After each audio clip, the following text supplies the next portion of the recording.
Good afternoon, everyone. How you doing? This is Mario Hardy again. I'm just basically wanted to go over some information. I just got done talking to a customer earlier, and pretty much just trying to explain the full breakdown for a wedding day. And I see that this is starting to become a common problem across the board, where people don't understand exactly what goes on during a wedding day. Now, what I'm going to do is I'm going to break it down just so everyone understands exactly what goes on, what takes place during a wedding day. Now, a typical average wedding day is going to last for 10 hours. And from that 10 hours, that's also including setup and breakdown time. So the first 3 hours is designed more so to set up the ceremony and the reception. Keep in mind, if you have I said high end and a lot of decoration decor, it might take a little bit longer than 3 hours. But again, that's based off of your decorations, your decor, and the size of the venue and how many guests you have.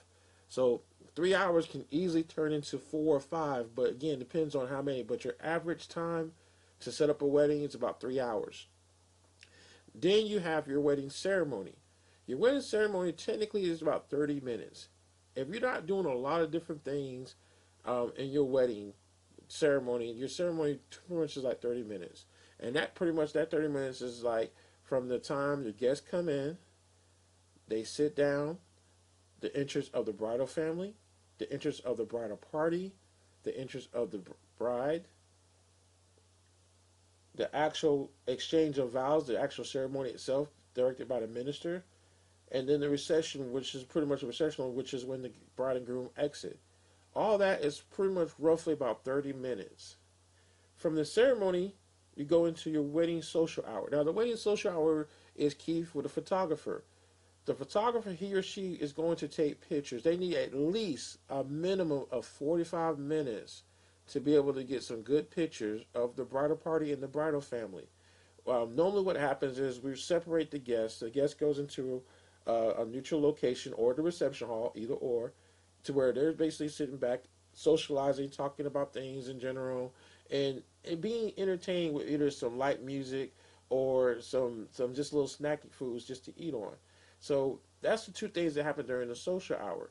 So as the photographer is taking pictures of the bridal family and the bridal party, the guests are slightly being entertained and entertaining themselves by they talking to, like, it could be family members, friends, guests. So it's just something to where it's keeping them entertained, just a light entertainment to keep them occupied. From the social hour, we transition into the wedding reception. Now, during the wedding reception, this is where it breaks down to two different portions of the reception.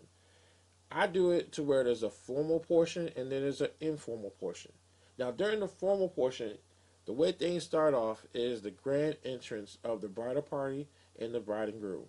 This is upbeat music to hype the wedding day or reception up. The way the bridal party and the bride and groom enters the room will set the pace for the wedding reception. From that point, the bride and groom goes straight into their first dance. Now, a lot of people ask, why go straight to the first dance? Key thing is, in most cases, your photographer, he or she or the videographer is on a strict timeline on how much time is allocated for you. So you want to try to get as much as done as possible during that time frame.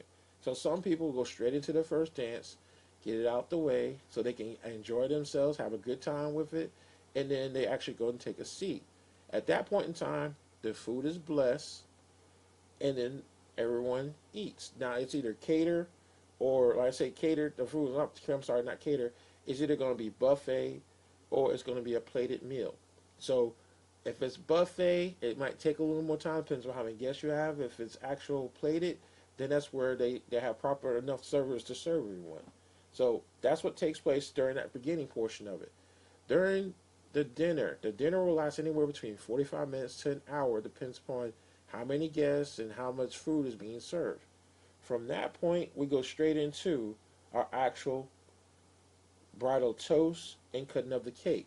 Now, I stress cutting of the cake right after dinner because that's the best time for people to eat dessert. I know there's an old tradition to where people cut the cake at the end, but guess what? If you cut your cake at the end, you'll find yourself taking a lot more cake home with you because your guests will slowly but surely start leaving. So you want to try to capture as much, or I should say, as many as your guests as possible, because you want people to eat up your cake. You don't want to pay $200 to $500 for a wedding cake and nobody eats any. So you're trying to do it as early as possible after dinner, so then they're served that cake during as a dessert. As you move on, there's then the bridal games, which in some cases, like a lot of people like to play the shoe game. And then from there, you go into your special dances. The special dances are like the bride dancing with her father and the groom dancing with his mother. Again, these are things that normally happen. It doesn't mean it has to happen. From there, we go straight into the bouquet toss. So you get all the single ladies that come up, throw the bouquet, and then you have the removal of the garter, where this is the time for the groom to shine, where he takes off the garter and he has a good time with it. This is the time where the groom can really have a real good time and enjoy himself as he removes the garter. The garter toss is where the single gentlemen come up and the groom throws out the garter and they catch it and go from there. From that standpoint, you at the end, the bride and groom says their final thank yous, and they open up the dance floor, and that's where it transforms or transitions into the informal portion of the wedding.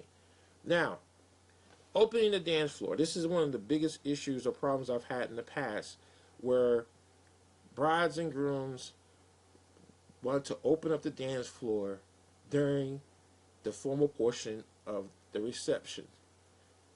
What I've seen over the 100+ weddings I've done for the last 5 years, the moment you open up the dance floor is the moment you start to lose guests. The key thing about dancing is you have some people they're there just for the wedding, just to enjoy your wedding day and to kind of like celebrate it with you. Once they see that there is that pretty much the majority of that is done, they're going to pretty much leave. Now, at the same time, you got your church folk, they're going to leave also because they really don't want to dance. They're ready to go home, or those that are just there, it's already been a long day, whatever the case may be. Once you open up that dance floor, that is the signal to go ahead and say, okay, it's now time for, okay, we're here, we already celebrated, it's time to leave. So I stress that to people. Please, try not to open up the dance floor until you're completely done with everything, because you want to be able to enjoy your wedding day with your guests. Dancing is like pretty much everybody's in their own little world when everyone starts to dance. So you want the focus to stay on the bride and groom. So try not to get into any dancing until after everything else is done. So this is a typical wedding day breakdown. And this is pretty much the format that has worked for me for the last 5 years that I've been in business. Now keep in mind, there is no right or wrong way to do a wedding day. But this is pretty much the best format that I've seen to where wedding days come out perfect. One of the other things I want to highlight, who is the subject matter expert when it comes down to an actual wedding day? I'm going to tell you this. If you do not have a professional, actual wedding coordinator or planner, please make sure you listen to what the other vendors are telling you to give you some highlights, because in most cases they have seen what's the good and the bad when it comes to doing wedding days. Now, planners. A planner is not your aunt, your cousin, little Pete from down the street that's going to coordinate your wedding day. You want someone who has not some, but a lot or somewhat decent amount of experience when doing wedding days. Please do not let someone, a good friend or anyone, just jump in and try to do your wedding day, because you want them to be your friend or your cousin or whoever it is. You don't want things to go bad, and you don't want to put them in a bad situation as well. So when I say professionals or subject matter experts, you want people that know what they're doing. Now, from the DJ standpoint, I say this because I've seen it happen too many times. A club DJ, radio DJ, skate DJ, or any other type of DJ that does not do weddings on a normal basis, you need to make sure that they're given a lot more instructions on what's going on, what's taking place. A DJ entertainer that's primary focus is event services. we pretty much know exactly what to do for a wedding day. But if you get someone who is not familiar with the format of what's supposed to take place and how things are supposed to happen, keep in mind a DJ's focus is to play music. A DJ entertainer is to entertain your guests and play music. So keep that in mind when you're looking for DJs. I seen it happen where they paid $250 for a DJ, and he or she did exactly what they were supposed to, but play music, but they didn't know the proper format on how to do that wedding day. All this is good information to know in advance.